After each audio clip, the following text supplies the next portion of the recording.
Britain will become the first G7 country to end coal-fired power production on Monday. It sees the closure of its last plant, Uniper's Ratcliffe-on-Soar in England's Midlands, ending more than 140 years of coal power in Britain. In 2015, Britain announced plans to close coal plants within the next decade as part of wider measures to reach its climate targets.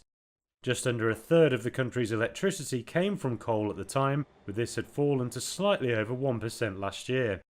The drop in coal power has helped cut Britain's greenhouse gas emissions, which have more than halved since 1990. Britain has a target to reach net zero emissions by 2050 and plans to decarbonise the electricity sector by 2030. The move will need a rapid ramp-up in renewable power such as wind and solar.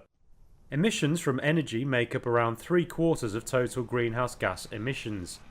Scientists have said the use of fossil fuels must be cut to meet goals set under 2015's Paris Climate Agreement.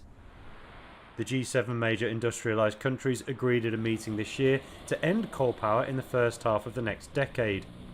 But it did give some leeway to economies which are heavily coal-reliant, drawing criticism from green groups. Coal power still makes up more than a quarter of Germany's electricity and over 30% of Japan's power.